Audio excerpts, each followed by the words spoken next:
예, 안녕하십니까. 오늘 우리 전남 동부 기독교 교회 협의회 아이큐메니컬 아카데미 제3강을 맞이했는데요. 오늘은 정홍순 시인의 시동걸기, 시동걸기라는 주제로 정홍순 시인을 모시고 강의를 듣습니다. 이 정홍순 시인은 가까운 순천에 계시고요. 목회자이십니다. 뿐만 아니라 시인으로 활동을 꽤 오랫동안 하고 계십니다. 충남 태안 남면 출신이시고요. 본래부터 대학 때부터 시를 관심을 가지고 시 동아리를 이렇게 참여하시고 그러셨더라고요. 그리고 2011년에 시와 사람으로 등단하셨고, 뿔 없는 그림자의 슬픔, 물소리를 밟다, 갈 때는 바다를 품고 산다, 바람은 갯벌에 눕지 않는다, 향단이 생각, 국화는 뜨겁다. 이런 시집을 출간하셨습니다. 아마 이거 말고도 많이 더 시집을 내신 것 같아요. 근데 본인이 소개하시고 싶은 시집이 이 정도신 것 같고, 특히 그 순천만 갯벌 시리즈 시들도 쓰셨고, 남도의 남도민의 애완과 그리고 풍류를 서정으로 빚어서, 그렇다 그래서 그 어떤 역사 참여랄지 이런 것을 도외시하거나 뭐 그러시지 않고 서정에 그것을 녹여내서 풀어내고 계십니다. 그래서 부드러운 것이 강하다라고 하는 것을 잘 보여주시는 시인이 아니신가 싶습니다. 오늘 귀한 강의 해주시겠습니다. 아유, 안녕하십니까? 반갑습니다. 반갑습니다. 반갑습니다. 예, 안녕하세요. 네, 반갑습니다. 예. 오늘 제가 1시간 동안 그 시에 대해서 전반을 다 말씀을 드릴 수는 없고, 우리 목사님들께서도 뭐 시라든지 문학에 관심을 많이 가지고 계시고 그러신데, 제 경우를 이제 들어가면서 요즘 많은 사람들이 시 치료도 하고 또 미실 치료도 하고 이런 치료요법으로도 많이 사용하고 그러시는데, 오늘 1시간 동안 제가 소개해드리고 싶은 것은 제목을 저는 이제 내 인생 시동걸기라 이렇게 했거든요. 근데 보통 그 시동이라고 하면은 뭐 발동기라든지 기계를 처음 작동하기 위해서 동력을 전달시키는 것을 시동 건다고 그러는데, 예, 우리가 살다 보면은 이 시라고 하는 것은 써도 그만 안 써도 그만 꼭 시를 해야 되는가 그렇지 않아도 되는데 이렇게 다들 생각도 하시고 말도 하실 수 있는데, 저 같은 경우는 그 시동 건다라고 하는 그 말을 시로 통해서 내 인생의 동력을 한번 걸어본다라고 하는 그런 그 제목을 한번 가지고 여러분들하고 1시간 동안 이야기를 하고 싶습니다. 제가 이렇게 말씀드리는 가운데 혹 궁금하신 것이나 또 제가 잘못 전달한 게 있으면 그때그때 에, 질의해 주시면은 제가 바로 잡거나 또 말씀드리면서 이렇게 편하게 1시간 동안 할 수 있도록 그렇게 하겠습니다. 그러면은 그 강의를 이제 시작하면서요. 시집 한 권을 먼저 소개를 드리고 시작하겠습니다. 그림에 비춰진 것처럼 이 시집은 그 신좌섭 시인이신데 얼마 전에 돌아가셨어요. 이분의 아버님은 아마 여러분들도 잘 아시는 분인데 신동엽 시인이시고요. 껍데기는 가라로 유명했던 시를 남기신 분이시고 참여시로 대가이시기도 하신데, 그분의 아드님이시고요. 이 신좌섭 시인은 서울대학교 의대에서 오랫동안 학생들도 가르치시고 또 해외적으로도 많이 활동하시고 그러셨더라고요. 근데 이분이 중학교 다닐 때 선생님께서 신좌섭 씨 그렇게 호칭을 해서 불렀다고 그래요. 아버님이 워낙 유명하신 분이시니까 그 아드님이라 그래서 신좌섭 씨 이렇게 호칭을 했다고 그러더라고요. 근데 이분이 뭐 중학교 다닐 때 시를 써서 선생님이 그렇게 호칭을 하는 것은 아니고 아버지는 참 참여 시인으로서 우리가 잊을 수 없는 그 훌륭한 시인이시지만 이 신 교수님은 시는 전혀 모르고 사시다가 쉬운 8살 되셨을 때 아들이 19살인데 갑자기 그 아들이 예, 죽었어요. 그 아들을 잃고 나서 신좌섭 교수님이 그동안에 그 속에 들어있던 그 시심으로 통해서 그 아들을 생각하고 아버지를 생각하고 가족을 생각하면서 쓴 말하자면 처음이자 마지막 시집이 요 실천문학사에서 나온 내 이름을 지운다라고 하는 이 시집이 있더라고요. 그래서 이 시집의 시를 여러분들에게 올려드리려고 하다가 여러 편들이 또 있어 나서 제가 그 이 신자섭 교수님의 내 이름을 지운다. 아들이 죽고 나서 쓴 시집에 올려 있는 시를 잠깐 읽어드리겠습니다. 몇 번을 망설이다 민원실 들어서 신고서를 쓴다. 볼펜이 나오지 않는다. 오래 끌어온 탓에 벌금 3만 원. 얼굴이 하얀 창구 아가씨가 나를 들여다본다. 돌아올 수 있다면 돈이 얼마라도 버티겠건만 19년 전 너 태어날 때 이름 석자 눌러 쓰던 이 손으로 내 이름을 지운다. 용서해다오. 휘청거리며 돌아오는 길 멀리서 아득히 랩 노래 들려온다.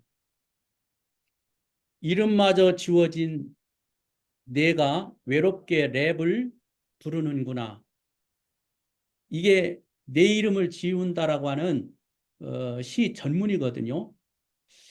그 시를 이렇게 금방 이제 제가 읽어서 들으셨는데 뭐 문학적인 어떤 성과라든지 시에 대한 어떤 그 가치를 높이 평가하기보다는 있는 그대로의 그 무언가를 우리들에게 말하고 전달하면서 이 신좌섭 시인이 한 말이 있어요. 그게 무슨 말이었느냐 하면 이 시를 씀으로 인하여서 자기 자신 말하자면 19살 먹고 죽은 아들을 통해서 받았던 이 엄청난 그 가슴의 응어리를 풀어내게 되었다. 이렇게 그 이야기를 하시더라고요.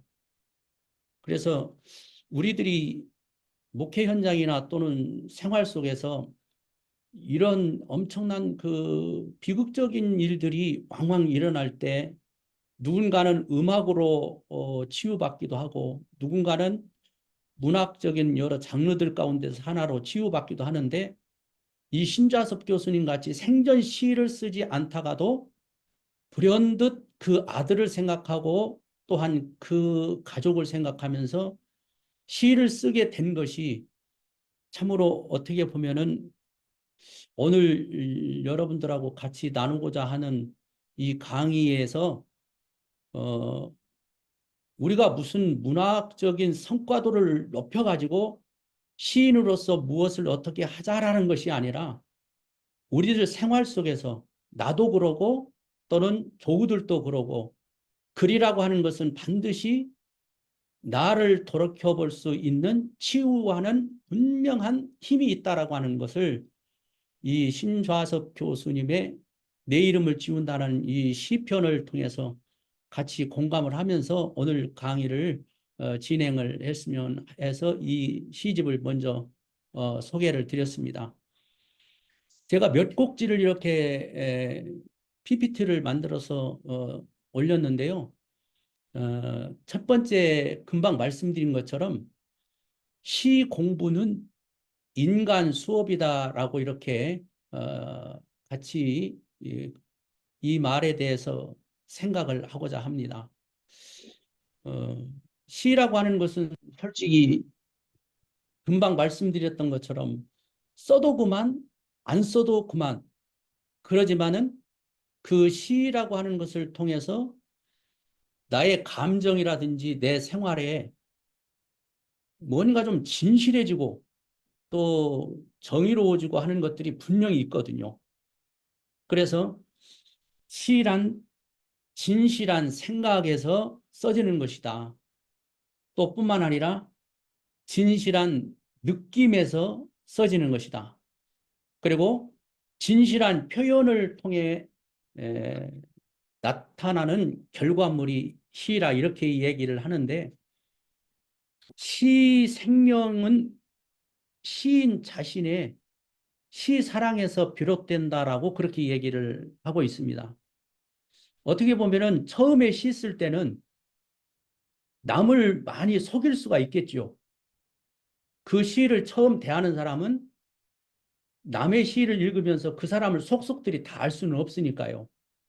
그런데 처음에는 남을 속일 수 있는 표현들이 있을 수 있지만은 점차 시를 쓰게 되다 보면은 나 자신을 절대 속일 수 없는 것이 시라고 하는 것을 이제 느끼게 되는 정도가 이르게 됩니다. 그럴 때 이제 그 시에 어떠한 분명한 씨앗이 있을 건데 그것을 저는 이제 시의 정신 또는 자기가 자신을 사랑하는 어떤 사상 이런 것을 얘기할 수 있을 텐데 이 시 정신을 시를 쓰는 거니까 그 형식에 녹여 만들어내는 것이 시다. 이러한 시 정신은 단순히 어디서 오는 것이냐면 감정이 들어있는 인격을 통해서 오는 것이죠. 시는 누가 쓰더라도 이론서도 아니고 또 시는 뭐 설명이나 이해를 위하는 글이 아니라 느낌을 주는 이미지로 오는 것이기 때문에 그 느낌이 내 자신에서부터 진솔해야 되고 거짓이 없어야 되고 진정성이 있어질 때 금방 우리가 신좌섭 교수님의 시 한 편이 우리 마음을 감동으로 공감할 수 있게 했던 것처럼 공감대를 형성할 수 있는 것이다라고 이렇게 말씀을 드릴 수 있습니다. 그래서 이제 시의 씨앗은 다른 게 아니라 그걸 시의 정신이라고 하면서 나 자신의 어떤 사상을 형식에다가 녹여서 만들어내는 것이 시라고 했을 때 이것을 어떠한 사상이 있고 또 정신이 있다고 할지라도 이것을 잘 편성을 해야 되는데 그 편성해내는 것을 다르게는 뭐라고 하느냐 하면 음률로 표현하는 것은 음악이라고 하고 또 색깔을 가지고 선으로 표현하는 것은 그림, 회화라고 한다면 언어로 표현하는 것은 시라 이렇게 말할 수가 있죠. 그래서 시의 코스모스는 뭐라고 얘기를 하느냐면 시의 아름다움이라 했는데 아까 처음 시작할 때도 말씀드렸던 것처럼 우리가 어떤 문제에 크게 부딪혔을 때 혼돈이 일어나는 것을 그 질서 있게 무엇인가를 도구를 찾아서 이렇게 만들어 가는데 시라고 하는 것이 참 쓰임새가 있더라 라고 하는 것처럼 제가 시는 잘 이해한 건지 모르겠네요. 예예 시는 우주 생명적인 본질이 인간 감성적 작품을 통해서 표현된 언어의 수준이란 구상이라고 이제 조지훈 시우는 옛날에 이렇게 말씀을 하셨는데, 다르게 말씀드리면은 시를 위해서 편성을 해야 되다 보니까 말하자면 혼돈된 것을 질서 있게 만들어가는 시 작업을 할 때는 그 속에 무엇이 있어야 된다라고 얘기를 하느냐면 아름다움이 있어야 된다라고 얘기하는데, 그것을 다르게는 신미주의다 이렇게 이야기를 하거든요. 그래서 시 공부는 다른 공부가 아니라 인간 수업이다. 인간 수업은 다른 게 아니라 혼돈된 것을 질서 있게 만드는 것인데, 그 질서 있게 만들어 나가는 것을 아름다운 것으로 이렇게 표현해서 신미주의까지 이 이야기를 하게 됐습니다. 그러면 이제 두 번째, 무엇으로 시를 창조하는가라고 했을 때, 시는 다른 것으로 창조되는 것이 아니라 정서적인 감동과 그리고 가치가 반영될 때 시가 이루어진다 이렇게 말을 하지요. 그래서 정서적인 감동은 사람마다 개별적으로 다 다르거든요. 다 다른데 그 각자의 개성이 조금씩은 희생돼야지, 자기의 개성만을 계속 감정적인 것으로 치우쳐 나가면 또 시가 바람직하게 되지 않기 때문에, 여기서 무엇을 얘기할 수 있냐면 시를 쓰되 자기 멋에 취하는 것을 조금은 지양할 필요가 있어서 거기 뭐라고 말씀을 드렸냐면 진선미가 있어야 한다 그랬습니다. 진이라고 하는 것은 이제 참된 것을 진이라 하고, 선이라고 하는 것은 바른 것이고, 미라고 하는 것은 아름다움이 있어야 하는 것인데, 이 진선미는 어느 곳에든지 다 무엇을 얘기하더라도 이 세 가지는 항상 같이 따라다니는 것 같습니다. 그래서 시를 쓸 때도 참되고 바르고 아름다움이 있어야 된다.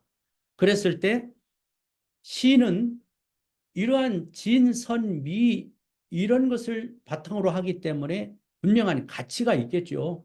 그래서 시를 요구하는 마음 안에 있고라고 했는데, 시는 이러한 높은 가치에 들어있기 때문에 시에 복속할 수 있는 것은 오직 인간 그 자체밖에 없다 이렇게 표현을 하고 있습니다. 그래서 여기서 시의 가치를 얘기하면서, 그러면 시에 대한 서로 독자, 말하자면 저는 사람이나 로봇이 아닌 소프트웨어입니다. 읽는 읽는 것이 제 사람 소임이죠. 또 전하는 사람이라고 말할 때 시의 독자성을 얘기를 하는데, 시의 가치는 시를 요구하는 마음 안에 있고 또 그 요구를 충족시키는 노력 속에 시가 있어야 되는데, 파스칼이 이런 말을 했습니다. 감정은 이지가 알지 못하는 진리를 안다 그랬습니다. 그래서 감정이라고 하는 것을 토대로 해서 이 시 작업을 하고 있기 때문에, 이지는 말하자면 죄송합니다. 지금 우리 손주가 들어와가지고.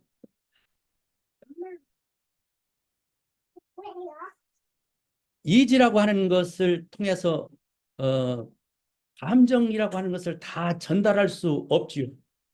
그렇지만 이 감정이라고 하는 것은 이지적인 것보다 훨씬 더 깊고 높고 넓은 것을 활용할 수 있는 것이고, 또 그 범위까지 다다를 수 있는 것이기 때문에 아마 파스칼이 감정은 이지가 알지 못하는 진리를 안다 이렇게 역설했는지도 모릅니다.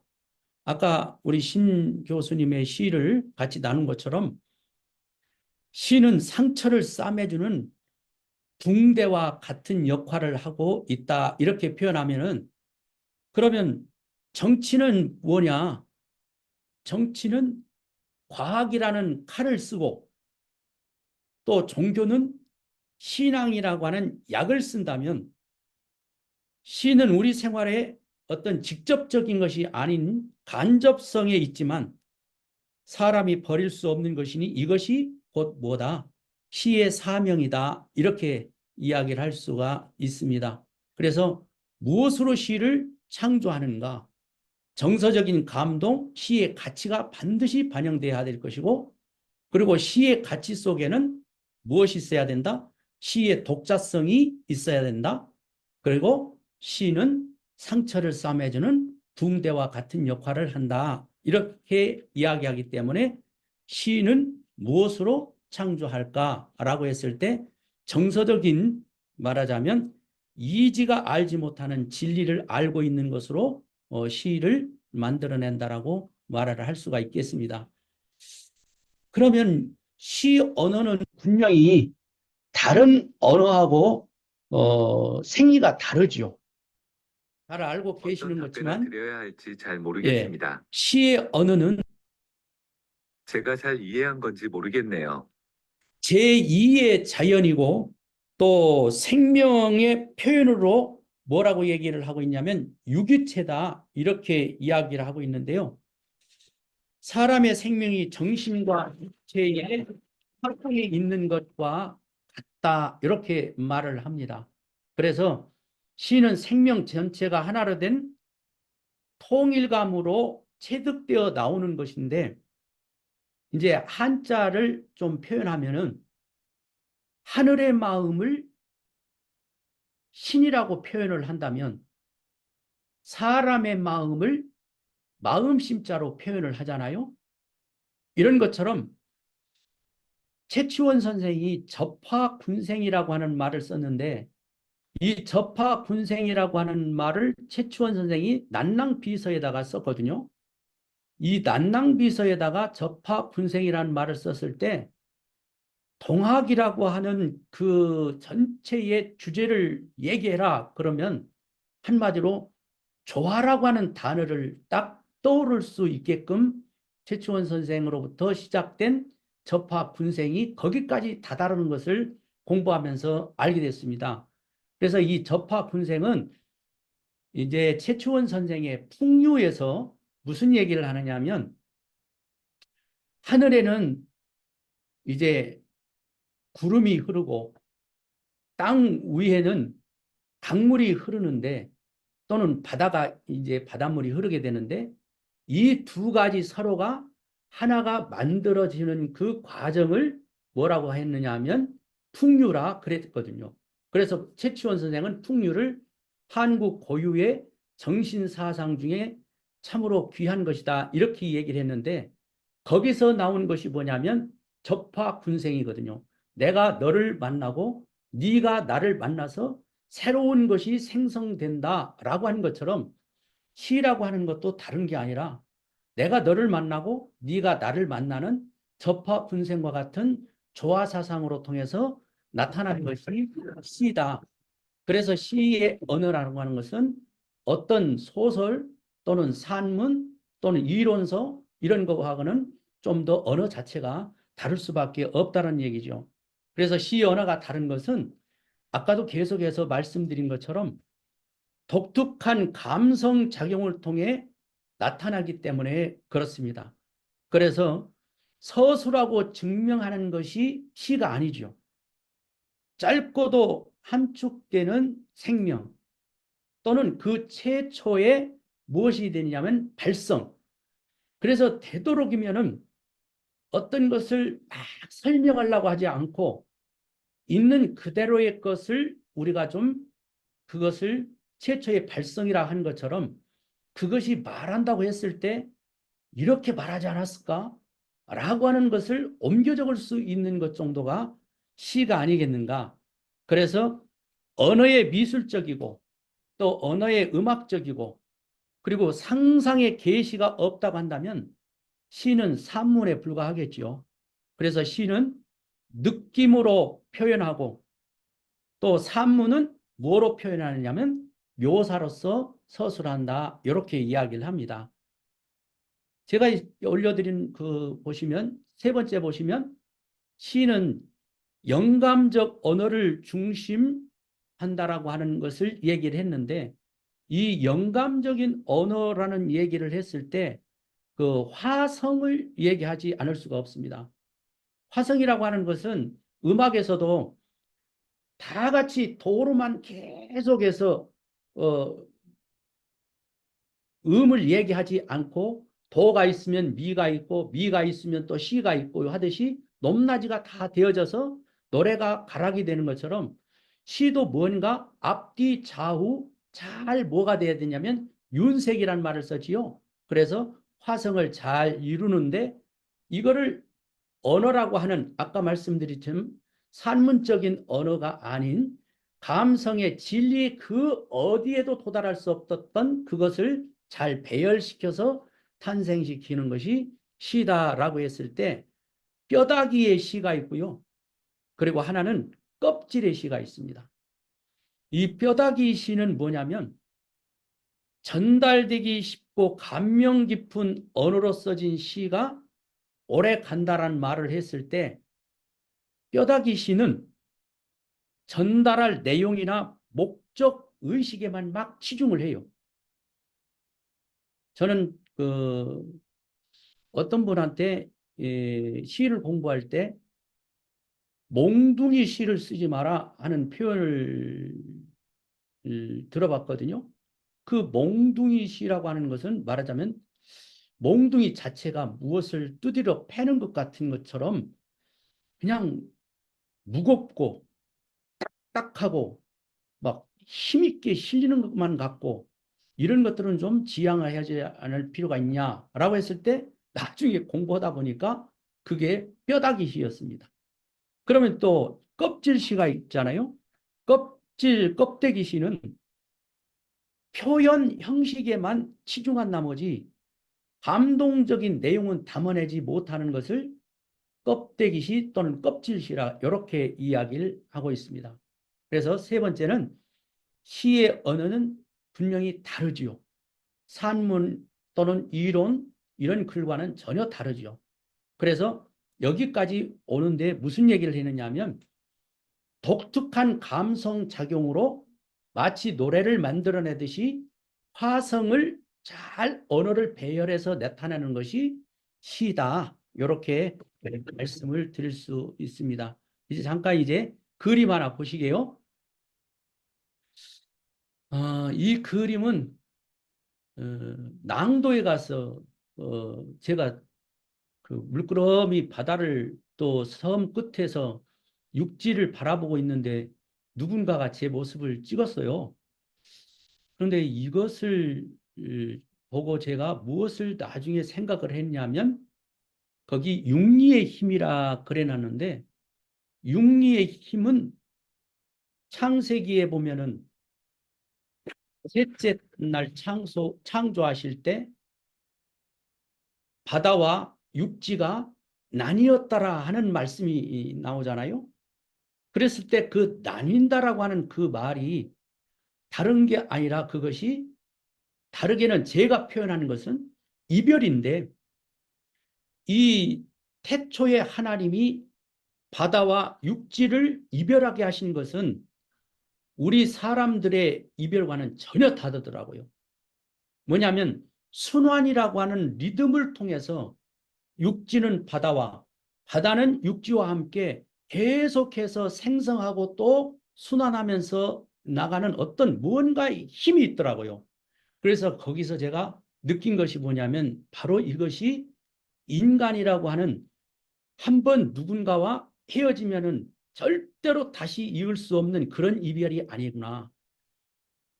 서로가 같이 이별은 이별이었지만은 순환하는 이별. 그래서 육리의 힘이라고 하는 말을 거기 제가 거기서 느끼고 시 한 편을 제가 한번 썼습니다. 그래서 이별의 힘이라는 이 시를 한번 보시게요. 한 조각 단단히 들켜지고 성심껏 한 길 마치도록 가봅시다. 바다와 산 많이 쳐봤지만 이제야 난 보았지요.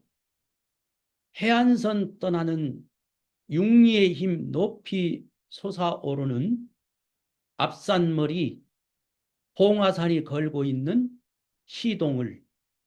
그래서 제가 여기서 시동이라는 말을 쓸 수가 있었고, 그리고 여러분들하고 같이 시동이라고 하는 말을 통해서 우리 생활 속에서 그저 우리들의 어떤 그 치유의 한 무엇이라 할지라도 조금이라도 써볼 수 있는 이런 것들을 한번 해보면 어떻겠는가라고 했을 때, 이 짧은 시지만은 이별의 힘이라는 것을 제가 육리를 통해서 한번 느꼈고요. 그리고 여기서 저 육지와 바다가 이렇게 서로 나뉘어졌는데, 그 육지의 섬이 처음에는 바다 끝에서부터 시작을 했지만은 점차로 보니까 낭도의 그 최꼭대기에는 봉화산이라고 하는 산까지 이르고, 더 나가서는 백두산, 알프스 뭐 이렇게 자꾸 거대해지게 커지는 그런 모습을 이렇게 보면서, 처음은 아주 작은 것이었지만은 이것이 결국은 뭔가의 큰 힘이 작용하는 어떤 힘, 그것을 저는 이별의 힘을 긍정적으로 봤고, 그렇게 해서 뭔가 역동적인 것을 시동이라고 하는 말로 이제 제가 만들어 본 것이거든요. 그래서 오늘 강의에 이 이별의 힘, 시동이라고 하는 것을 처음에 여러분들에게 말씀을 드리려다가 신좌섭 교수님의 시가 너무 좋아서 여러분들하고 같이 공유를 했습니다. 그럼 이제 내용을 조금 더 바꿔서요. 네 번째, 시를 통해서 나를 발견하다 그려놨습니다. 시는 아는 것이 문제가 아니거든요. 시는 써봐야 되고 짓는 것이 그 전부다, 이렇게 이야기를 합니다. 써놓은 작품 속에서 나를 발견하는 것이 이제 문제인데, 이걸 뭐라고 하느냐 하면 시가 시인을 생성시킨다. 다시 말하면 시가 나를 쓴다고 하면 우리들이 흔히 말했던 영감설이라는 것이 되어지고, 내가 시를 쓴다고 하면 그것은 주의력이라고 이렇게 표현을 합니다. 영감설이라고 하는 것은 수동적이죠. 그렇지만 내가 시를 쓴다라고 하면 능동적이죠. 그래서 이 두 가지는 따로따로 다 떨어져 있지만은 결국은 시 작업을 하시다 보면은 이 두 갈래는 결국은 하나로 만나지는 것을 보게 되는데, 여기서 뭔가 우리들이 의식을 한다라고 했을 때 그 의식이라고 하는 것에 반대로 보면 반드시 무의식이라고 하는 것이 있습니다. 여러분들이 남의 시집을 보든지 시를 읽으실 때는 그 사람이 분명히 무의식 중에 시를 쓴 것이 아니라 의식된 작업으로 시를 썼는데, 그 의식된 작업의 시 속에는 반드시 그 사람의 무엇이 깔려 있는 것을 발견하게 되느냐면 무의식적인 것이 발견하게 되어지거든요. 그래서 많은 평론가들이나 시를 해설하시는 분들이 남의 시를 보고 어떻게 그 사람의 무의식적인 내면의 세계까지를 이렇게 말할 수 있는가라고 말하는데, 바로 그런 이유에서죠. 그래서 의식적인 것은 주의력이라고 말을 하는데, 노력 없이는 결단코 시가 창조될 수 없는데, 그 창조 활동에는 무의식의 신비가 분명히 깔려 있게 되는 것이다, 이렇게 말을 합니다. 그래서 시를 통해서 나를 발견하는 것은 다른 게 아니라 세밀한 성찰이 시작되고, 그리고 마침내 모든 것이 미치는 창조적인 발견 속에 내가 있다라고 하는 것을 알게 되는데, 이거를 다르게는 뭐라고 하느냐면 상상적인 실현을 이루는 것이 시쓰기다, 이렇게 이야기를 합니다. 그래서 이 상상적인 실현은 가공의 허구로 나가면 안 되죠. 아까 처음에 말씀드린 것처럼 뭐 해야 되냐면, 우리는 시 쓰는 태도가 분명히 진실한 생각이어야 되고, 그리고 진실한 느낌이어야 되고, 진실한 표현이 분명히 있어야 된다는 말씀을 했습니다. 그랬을 때 상상적인 실현이라는 것은 가공의 허구가 아니라 생활의 진실한 체험의 표현이다 라고 했을 때 아까 신 교수님은 아들로 통해서 당했던 그 아픔을 시쓰기로 통해서 치유를 받아서 그 시를 다른 사람들에게 나도 이렇게 시 쓰면서 아들 잃어버린 아픔을 치유를 받았는데 여러분들도 한번 어쩐가요? 라고 말을 건 것과 똑같지요. 그러니까 시 쓰기는 부흥대와 같은 역할을 우리들에게 하므로 시 쓰기는 치유요법이 반드시 작용하고 있음을 알 수 있습니다. 그러면 이제 시를 어떻게 구성을 해야 될까? 이 부분에 대해서 좀 더 말씀을 드리겠습니다. 시를 구성하는 데는 내용적인 것과 그리고 껍데기인 형태적인 것이 있습니다. 내용적으로는 막연했던 거죠. 뭔가 쓰긴 써야 되겠는데 뭔가 내게 느낌이 있긴 있었는데 감정적인 동요가 분명히 내게 뭔가 부딪힘이 일어났는데 라고 했을 때 막연했던 것을 좀 명료하게 만들어 놓는 것이 이제 내용적으로 이제 시를 구성하게 되는 것이고 이제 형태적으로는 껍데기인데 좀 산만했던 것이 말하자면 이 단어도 좀 바꿔보고 또 좀 어려운 단어는 쉬운 단어로 또 잘 맞지 않는 단어들은 다른 것으로 이렇게 교체해보는 그래서 요약된 언어를 가지게 되는 것이다. 이렇게 말을 합니다. 거기 뭐 공자는 시의 이상을 사무사에 두었다. 이렇게 말을 했는데 공자의 말 가운데 또 무슨 얘기가 있냐면 사람은 음악에서 완성된다라고 하는 말씀이 있잖아요. 다른 말로 말하면 성어락이라는 말을 했는데 이 또 공자의 이 사무사란 말을 할 때는 그 중국의 여러분들이 다 잘 아시는 것처럼 당시 삼백수라고 하는 말을 흔히 쓰게 되는데 당시 삼백수라고 하는 말을 그것을 얘기를 할 때 공자께서 그 말에 무슨 얘기를 말씀을 했냐면 시에는 사무사가 있으면 안 된다라는 얘기를 했죠. 그래서 이 사무사는 뭐냐면 생각 속에 간사함이 들어있으면 안 된다라는 말이거든요. 이거는 나도 속이지만 다른 사람도 속이기 때문에 절대로 시를 쓸 때는 진실함으로 시가 써져야 진정성 있는 시로 서로가 감정의 공유를 누리고 감동을 주는 시가 되지 미사여구만 잘 늘어놓고 형식적인 것 훈련 잘 받아서 멋들어지기만 썼다고 해서 그 시가 좋은 시라 이렇게 말할 수는 없기 때문에 그렇습니다.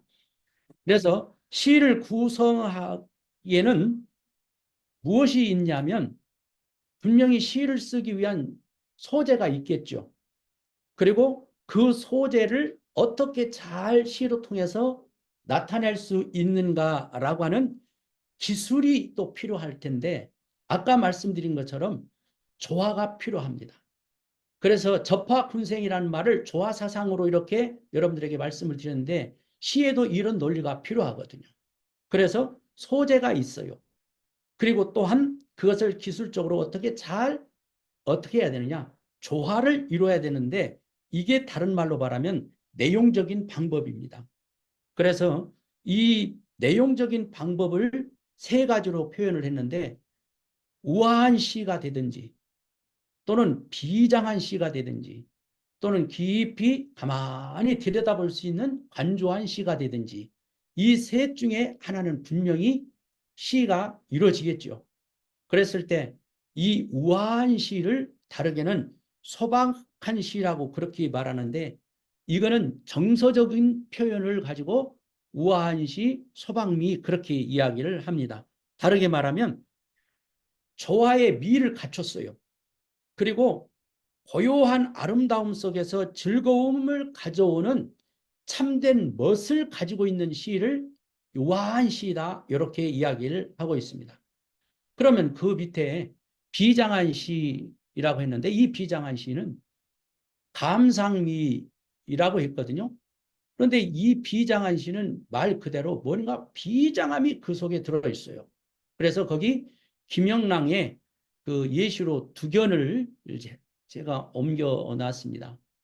여기 옮겨진 이 시는요, 그 김영랑 시인의 그 두 견의 1년만을 거기 옮겨놨는데, 그때 당시 이분들이 발표된 그대로의 표기법으로 이렇게 옮겨놨습니다. 제가 한번 읽겠습니다. 울어 피를 뱉고 뱉은 피 도루 삼켜 평생을 원한과 슬픔에 지친 적은 새, 너는 너른 세상에 서름을 피로 새기려 오고 내 눈물을 수천 세월을 끊임없이 흐려놓았다. 여기는 먼 남쪽 땅, 너 쫓겨 숨음직한 외딴 곳, 달빛 너무도 황홀하여 허젓한 이 새벽을 송기한 내 울음 천길 바다 및 고기를 놀래이고 하늘가 어린 별들 버르르 떨리겠구나. 이제 두견이라고 하는 새를 더러는 소쪽새라도 이렇게 하는데, 아마 이 두견새를 얘기할 때는 그 진달래의 붉은 꽃을 아마 벌써 연상들을 하셨을 것입니다. 그래서 울어 피를 뱉고 뱉은 피 도루 삼켜라고 얘기를 했는데, 이 비장한 시, 다시 말하면 감상미가 아주 멋들어진 이 시는 어떻게 보면 슬픔의 이 미의 극치, 이를 드러낸 시라 이렇게 이야기를 하는데요. 인간과 인간 사이에 빚어지는 이 모순의 갈등을 이렇게 김영란 시인은 두견을 통해서 아주 비장한 모습으로 표현을 해서 비장미라 이렇게 비장한 시라 이렇게 얘기를 하고 있습니다. 그 다음에 이제 관조하는 시를 말씀을 드리면요. 이거는 상징미가 많이 들어있는 시인데, 이 관조하는 시는 박두진 시인의 묘지송을 한번 제가 거기 여러분들에게 옮겨놨습니다. 이거는 여러분들 한번 이렇게 쭉 한번 읽어보시고요. 거기 무슨 그 묘지송을 쓰기 위해서 이 박두진 씨가 무엇에 이 묘지송을 쓰게 됐는가를 거기 참고로 제가 달아놨습니다. 그 어느 한 무덤을 이렇게 쭉 구멍 뚫어진 무덤을 보게 됐는데, 그 무덤 속에 그 해골, 다시 말하면 그 무덤 속으로 이렇게 비쳐 들어가는 햇살, 이런 것을 통해서 그 박두진 시인의 이 묘지송을 우리가 만나게 되지요. 그래서 거기 보면 살아서 설던 죽었음에 이내 안쓰럽고 태양만이 그리우리 이러면서 이제 했는데, 그 맨 마지막 3년에 보시면 삐삐 빼 백종 하면서 이렇게 봄볕 포근한 무덤에 주검들이 누웠네 하면서, 사실 박두준 시인의 데뷔작이라고 할 수 있는 이 묘지송 같은 것은 이제 가만히 구멍 뚫어져 있는 그 묘를 들여다보면서 썼기 때문에 관조하는 시이지만, 또 우리도 이게 도대체 무슨 시지? 라고 그 묘지송을 가만히 들여다보면서 느낌을 우리가 끌어낼 수 있기 때문에 관조하는 시다 이렇게 말했습니다. 그래서 아까 우아한 시는 정서적인 면에서 그렇게 표현을 하고, 그 다음에 비장한 시는 이제 의욕적인 면에서 그렇게 표현을 하고, 또 여기 말했던 관조한 시 같은 이런 시는 상당히 지적이잖아요. 부활을 노래하기도 했지만 상당히 지적인 그런 시이기도 합니다. 자, 그러면 무엇을 어떻게 써야 할까? 이제 약간의 그 기술적인 것을 조금 나누고 싶습니다. 그 무엇을 어떻게 쓸까? 시 표현의 제1의 원리는 생략이다 그랬는데요. 생략뿐만 아니라 이 시의 제1의 원리는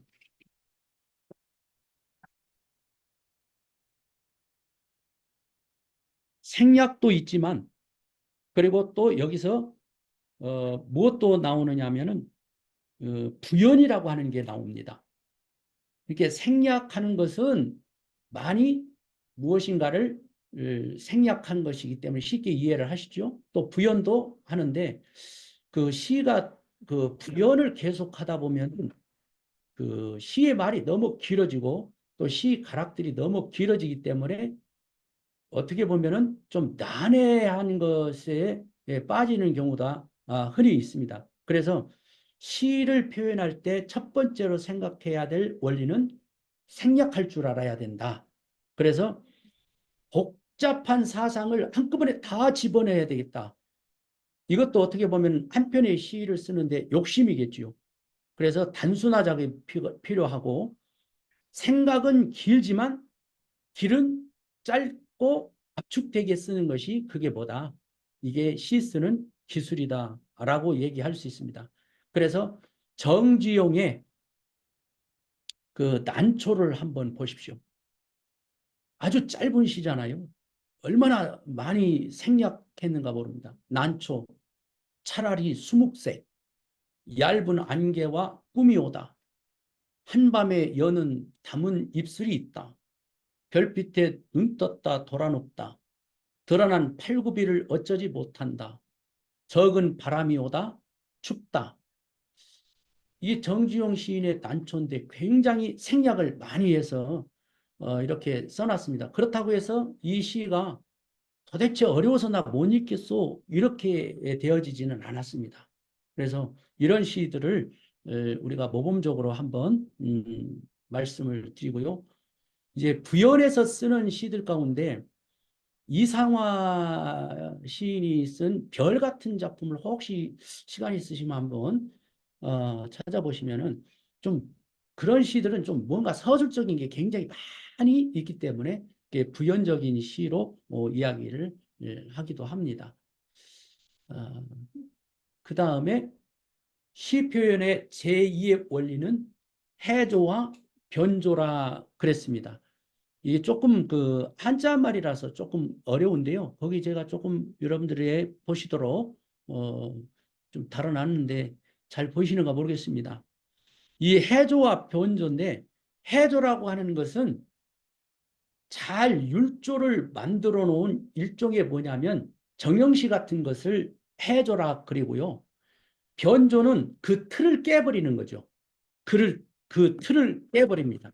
그러면 여기서 그 잘 해조가 된 그 시들을 쓴 그 시가 서정주의 부활과 같은 시인데요. 한번 여러분들 보십시오. 서정주 시인이 좀 많이 세간에서 일제와 관계돼 있어가지고 좀 그러십니다만 실제적으로 그 서정주 시인을 그 문학관을 가서 보면은 문학관의 한 방 하나를 나는 이런 것들을 발표해서 일제에 그 참여했던 사람이다라고 하는 것을 솔직하게 막 다 자기 방 하나를 꾸며놨어요. 그걸 보고 그래도 대가다운 면모가 있구나라고 하는 것을 보게 됐는데 오늘 이야기하고는 좀 다른 이야기입니다만은 그 서정주의 부활과 같은 이런 시들이 해조, 다시 말하면 정형의 어떤 틀들을 잘 이렇게 꾸며서 만들어 놓은 그런 시다. 그렇게 말을 할 수 있습니다. 그 다음에 세 번째가 시 표현의 제3의 원리는 뭐라고 했냐면 과장과 반복하는 것인데 과장법 여러분 아시죠? 그리고 반복, 자꾸 뭔가 반복하는 것들이 있습니다. 이 시 표현의 제3의 원리, 과장과 반복에 있어서 이 과장이나 반복 이런 것들은 비유법을 많이 활용하는 것이죠.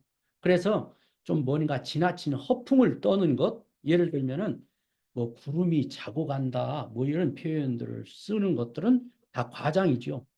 그래서 과장의 목적이 있습니다. 뭔가를 좀 더 강조하고 싶을 때 그때 과장의 목적을 두지요.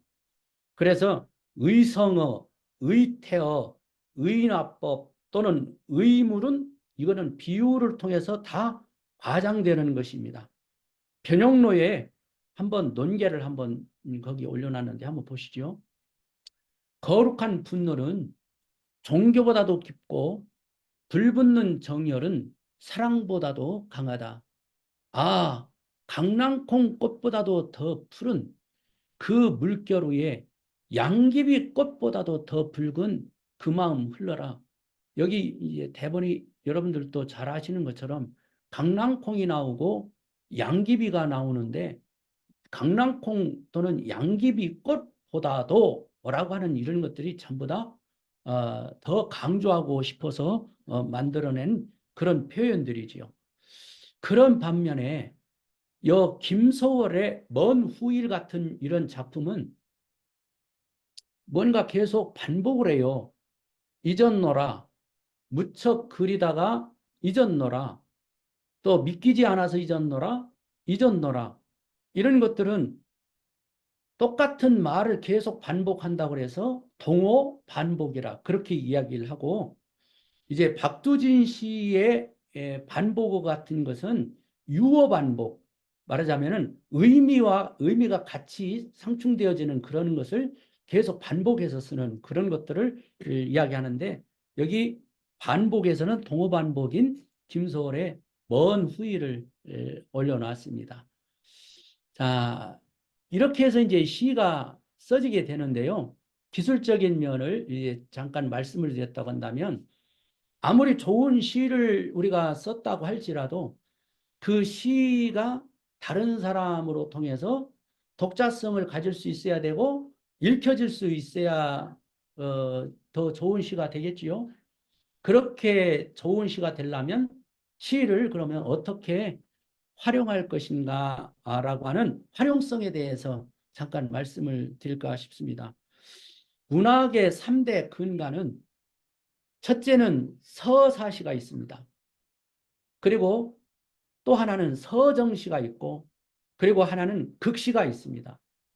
이것은 문학의 3대 시의 근간이라고 얘기하는데, 이 서사시가 발달되어진 것을 소설문학이라고 그렇게 얘기를 하고요. 서정시가 발전한 것을 시문학이라고 얘기를 합니다. 레토릭이라는 말을 가끔 목사님들도 쓰실 텐데, 원래 시라고 하는 것은 노래가 곡이 되어져 있는 것이었죠. 그런데 지금 우리들은 그 곡은 다 없어지고 가사 노랫말만 남아진 것이 이제 오늘날의 시다 이렇게 이야기를 하는데, 서정시가 사실은 제일 어렵습니다. 서정시 쓰기가. 이것은 개인의 주관적인 감정을 가지고 써야 되는 것이기 때문에 사실은 쉬운 것 같으면서도 굉장히 어려운 것이 서정시거든요. 그런데 서정시의 발전은 시문학으로 나갔고 극시의 발전은 시곡으로 나타났습니다.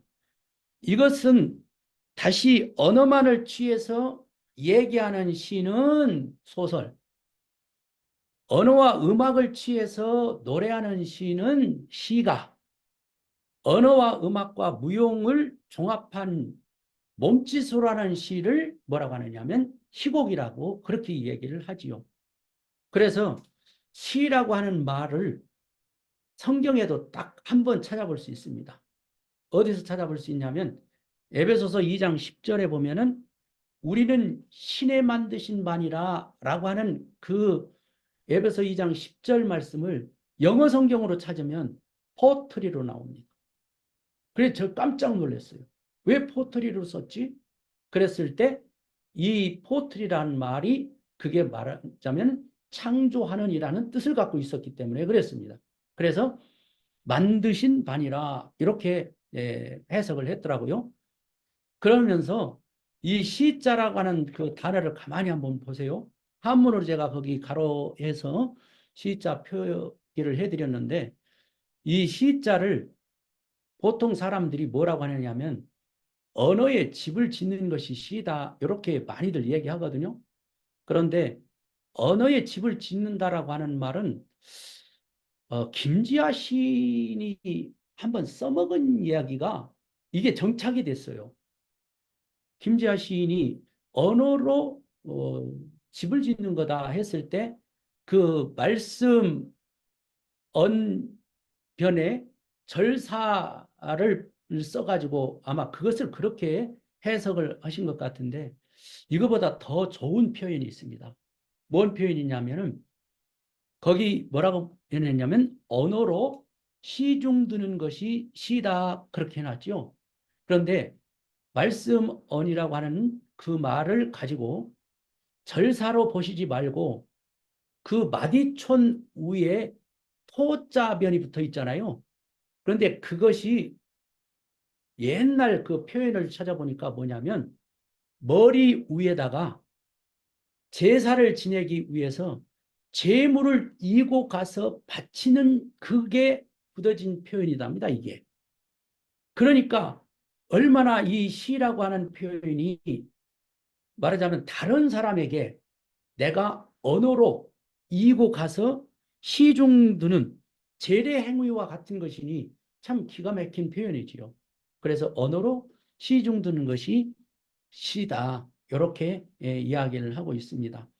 그래서 여기 이제 어떻게 활용할 것인가에 대해서 조금 더 부연하면 시는 그 외형률과 내재율이 있다. 이렇게 이제 아마 우리들 많이 공부하셨잖아요. 그래서 외형률이라고 하는 것은 정형시, 자유시, 산문시 이렇게 표현을 하고 내재율이라고 하는 것은 서경시라고 말하면 자연 또는 경치 이런 것들을 주로 다루는 게 서경시. 또 내 주관적인 어떤 느낌이나 감정 이런 것들을 통해서 하는 것은 서정시. 또 서사는 말 그대로 이야기를 통해서 엮어낼 수 있는 역사적인 어떤 배경이나 인물이나 이런 것들을 통해서 나타나는 서사시. 그래서 제왕운기라든지 이런 것들을 보면은 중국의 역사와 우리 나라의 역사를 임금으로 제왕이니까 임금으로 똑같이 본 데서부터 꾸며낸 말하자면 서사시의 첫 번째는 바로 제왕입니다. 이렇게 말하는 분들도 있듯이 내재율은 서경, 서정, 서사시를 이렇게 구분해서 이야기도 합니다. 그래서 외형률이라고 하는 것은 전통의 관습에 의해서 시의 어떤 가락을 좀 살려보자 이렇게 이야기를 하는데 요즘에 그 정형시가요. 예를 들어 3사, 3사 이런 식으로 쓰는 정형시가 상당히 많이 새롭게 부각되고 있는 그런 시대를 만들어가는 것 같습니다. 저는 정형시는 잘 안 쓰고 자유시를 저는 이렇게 쓰고 있는 편인데 정형시는 말하자면 자유시보다 훨씬 더 역사성이 깊죠. 그런 반면에 이제 산문시는 행과 연 뭐 이런 것들을 그냥 뭐 뜯어 고쳐가지고 쓰는 그런 시를 산문시를 하는데 또 어떤 분은 이 산문시는 어디까지나 시는 형태를 갖추어진 것이어야지 형태 없이 그렇게 막 쓰고 싶은 대로 쓰는 것은 산문은 역시 산문이다 이렇게 표현하시는 분도 있으시더라고요.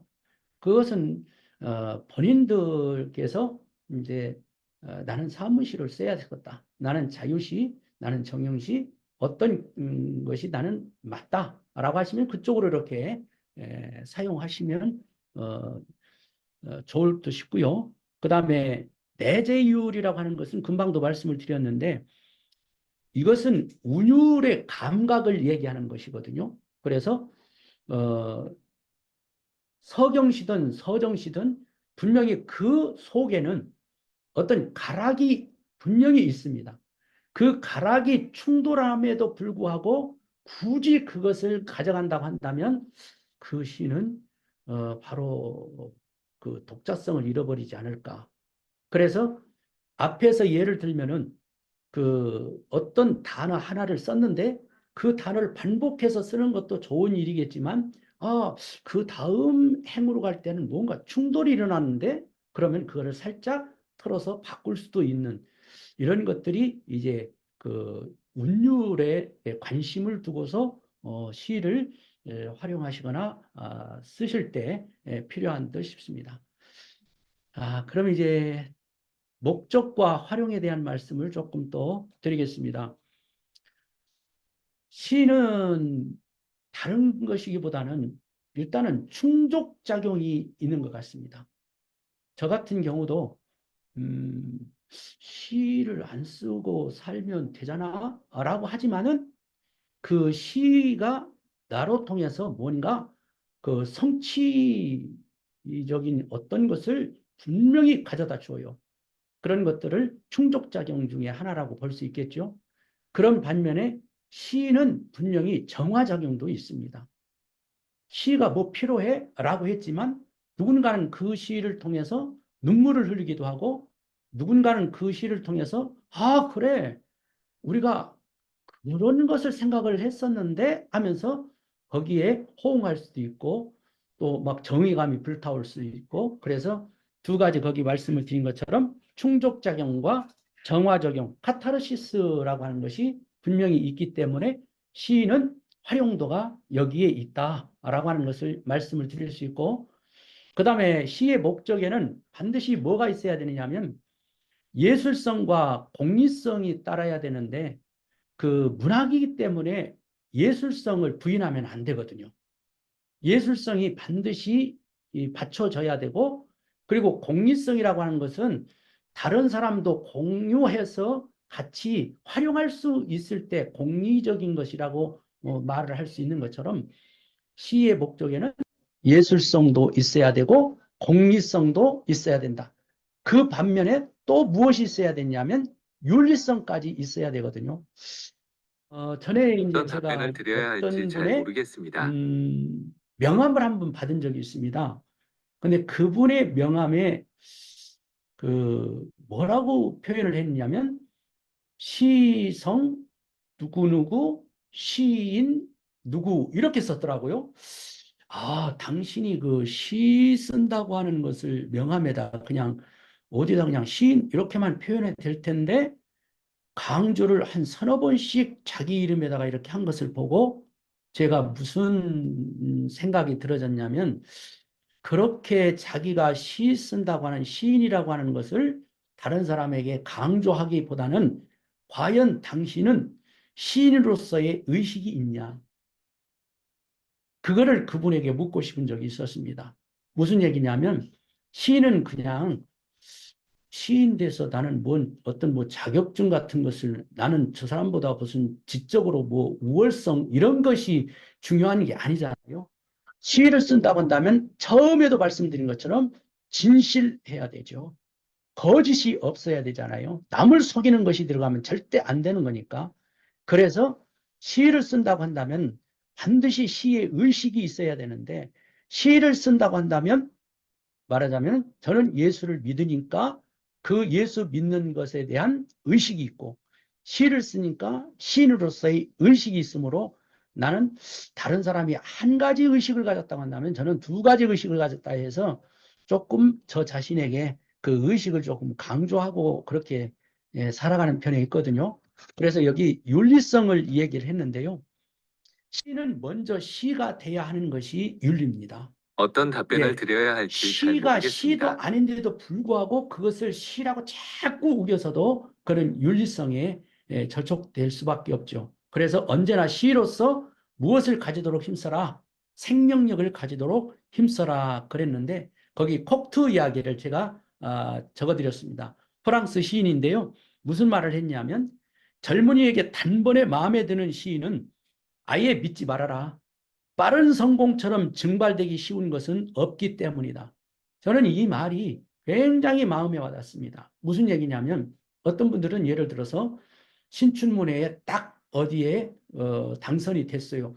그래 놓고는 그 뒤에 그 사람이 작품 발표를 하는 것을 못 봤을 때 그 사람은 뭐냐면 첫 번에 너무 크게 됐어요.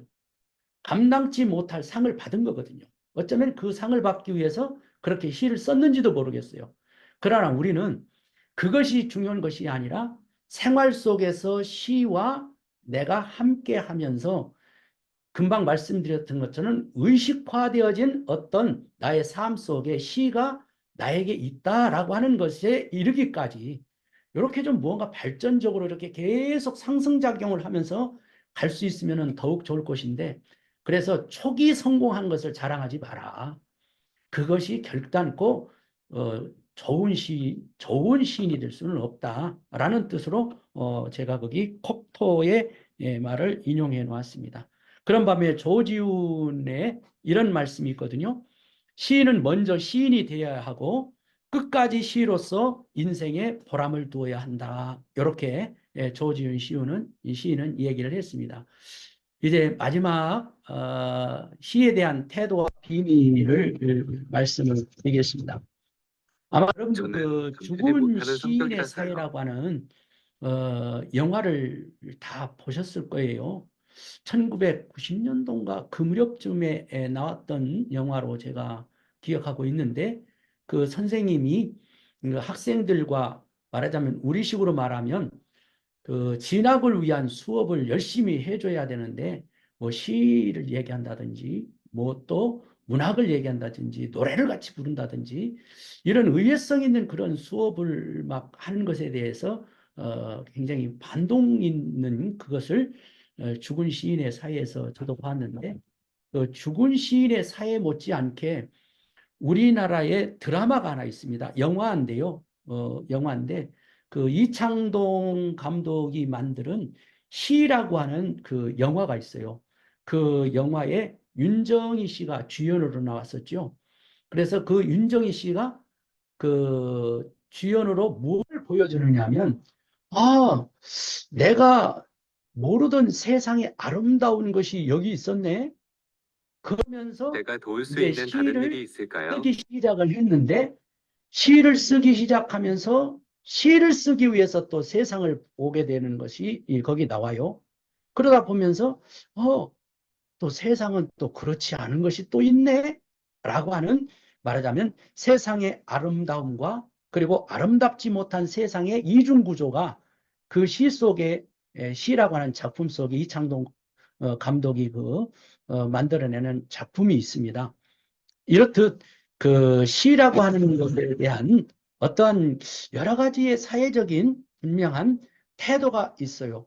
그래서 시를 거부하게 되는 사회, 시를 모르는 사회, 거기 제가 뭐라고 말을 잠시만 해놨냐면 기다리세요. 타락하고 썩어가는 사회다. 그렇게 적었습니다. 그래서 시를 사랑하는 사람은 감상할 줄 아는 사람이고, 감상은 시 생명 본연의 구심적 공감의 세계다라고 얘기를 했는데, 작품을 이해하고 시인을 이해하며 시인의 성격과 인생관을 이해하는 것부터가 무엇이냐면 감상의 출발이다라고 얘기를 할 수 있습니다. 그래서 시인은 잘 쓰는데 어찌해서 그 사람의 면면을 보면 어찌 저러냐. 예를 들어서 고은 같은 그런 시인께서는 노벨 문학상에도 몇 번 전거됐던 그런 분이신데, 오늘 갑자기 그분은 재판장에 나가지 않으면 안 되는 그런 분이 됐거든요.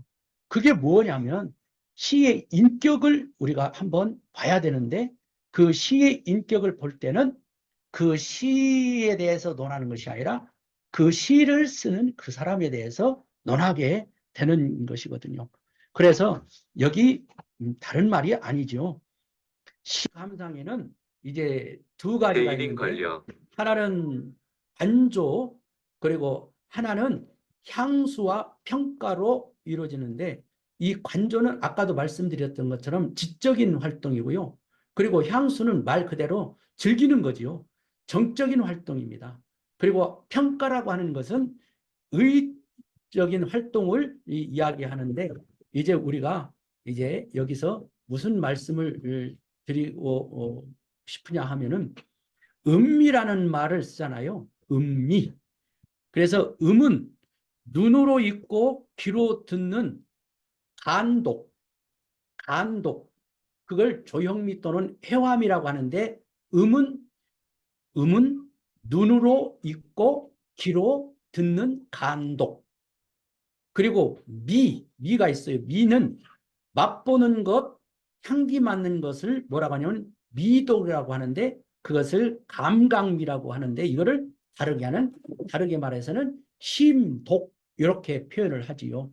아까도 말씀을 드렸지만 하늘에 있는 마음은 신이고 사람에 있는 마음은 마음 심자듯이 시는 바로 어디를 통해서 이루어지는 것이냐면 바로 이 심과 신, 계시적인 그 작용을 통해서 나타나는 것이 영감적인 것을 통해서 이루어진다고 아까 말씀을 드렸습니다.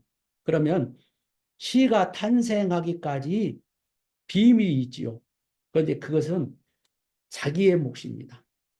그 비밀은 뭐냐면 시를 짓는 과정에 있는 사람들이 모두가 가지고 있는 비밀이거든요. 예를 들어서 제가 어떤 것을 하나 써야 되겠다. 그러면은 저는 그것을 계속 뭐를 하느냐면 생각을 하지요. 생각을 하고 또 그것을 1차적으로 연필로 이렇게 적어 놓고 있다가 다시 그것을 그대로 어디다 발표하거나 이러는 것이 아니라 뭐를 하느냐면 무엇인가를 생각했으면 그것에 어떤 장소성 있는 것에 한번 또 가보지요. 그래서 그 장소성과 부합되지 아니하면 그 시를 발표하거나 시를 쓰지 않는 이런 또 저 나름대로의 뭐가 있냐면 시를 쓰는 비밀이 있습니다. 그래서 시가 탄생하기까지의 그 비밀은 뭐냐면 그 쓰는 사람의 과정이다. 이렇게 말을 들을 수가 있습니다. 오늘 제가 여러분께 제 경우를 조금씩 예를 들면서 내 인생 시동 걸기에 대한 말씀을 이렇게 드렸는데 조금이라도 도움이 되셨으면 싶습니다.